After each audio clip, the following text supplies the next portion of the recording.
Amarin and Anne are sitting in a cozy living room, surrounded by various ICT devices. Despite the reservation about technology, there's a subtle acknowledgement of its importance in their lives, evident in the way they unconsciously reach for their smartphones or glance at the smartwatch on Anne's wrist. You know, Anne, as much as we've been critical of ICT in our lives, I can't deny its significance. Yeah, you're right. Despite our reservations, it's hard to ignore how much easier it makes certain aspects of our daily routines. Exactly, I mean, just think about how much more efficient we become with the help of this device. From managing our schedule to staying connected with loved ones, ICT has definitely improved our lives in many ways. And let's not forget about the wealth of information at our fingertips. Whenever we have a question or need to learn something new, a quick search online provides us with endless resources and knowledge. True. Plus, with the rise of remote work and online learning, ICT has become more essential than ever before. It opened up new opportunities and possibilities that were previously inaccessible to many. And girl, even in our leisure time, ICT adds value, whether it's streaming our favorite movies, discovering new music, or connecting with like minded individuals through online communities. It enriches our lives in ways we might not always appreciate. Despite our reservation, I'm grateful for the role of ICT in our lives. It might have its drawbacks, but overall, it has undoubtedly made life more convenient and connected. Justin interrupted then mid-sentence when they were discussing their observation regarding the use of ICTs in daily life. Anne and Amarin stopped talking to listen to what Justin wanted to say. You know, Emerin, I've been thinking, do you ever find all this ICT stuff kind of boring? Huh? Why do you believe that? I really think that ICT improves our daily lives. Agreed. It's affecting our social interactions. It's like we'd rather text someone than have a real conversation face to face. I think that depends on the balance of our ICT users. Sometimes virtual contact is just what we need, especially when the person we wish to speak with is far away. Agree. Maybe it's about finding a balance, embracing the benefits of technology while also being mindful of its limitation and potential pitfalls. After all, it's all about how we choose to use it in our daily lives that truly matters. Definitely. As long as we remain conscious of its impact, we can continue to harness the power of ICT to enhance our lives in meaningful ways. Well, I still think the modern era ICT is still not good. Justin smiled friendly at his two female friends.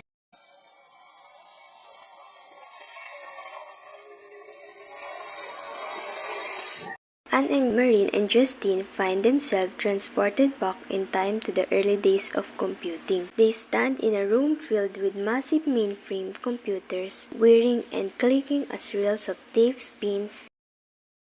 Wow, can you believe this? We're witnessing the birth of modern computing. It's incredible, isn't it? Just look at the size of this machine. And to think, all of this was the cutting edge of technology back then. I know, right? It's hard to imagine a time when computers were this massive and clunky. Like, the amount of time must have taken to perform even the simplest task. Makes you appreciate just how far we've come, right, Justin? I mean, we carry more computing power in our pockets now than these entire rooms must bastard back then. Not really.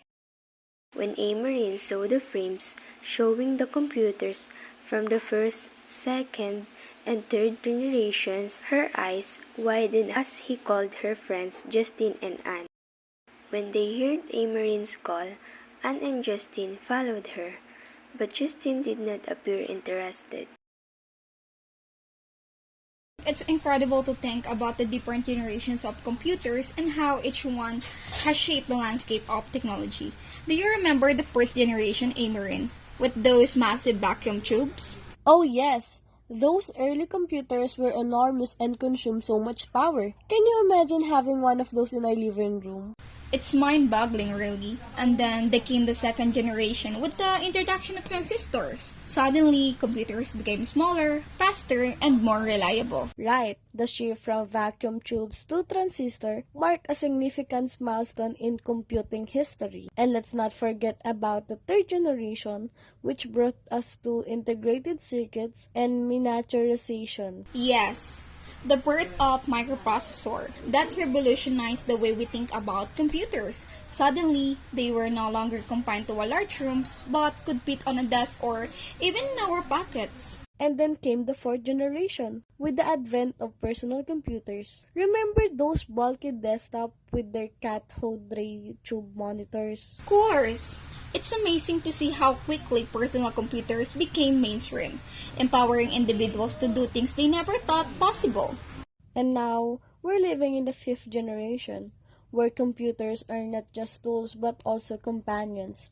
With the rise of artificial intelligence and machine learning, they're becoming smarter and more capable than ever before. It's both exciting and a little daunting to think about what the future holds. Who knows what the sixth generation of computers will look like, right? Whatever it may be, one thing for sure, the evolution of computer has transformed the world in many ways we could never have imagined. They haven't returned to the present time yet, and they don't know how, despite having been there for 3 days. When Anne and Amarine glanced at their friend Justine, they noticed that he was sad, so they went up to ask Justine. What's wrong, Jess? You look sad. What happened, Justine? Are you alright? No, I just miss mom and dad. My phone is here but I can't call them since we're in the past and I'm starving. But there's still a long distance to go before we can buy food. Unlike in the present time, when you can use your phone to order food and simply wait for delivery. I think what you both said is true. ICT plays a big role in our daily life. And in an instant, after Justine finished saying this, they were back in the present time.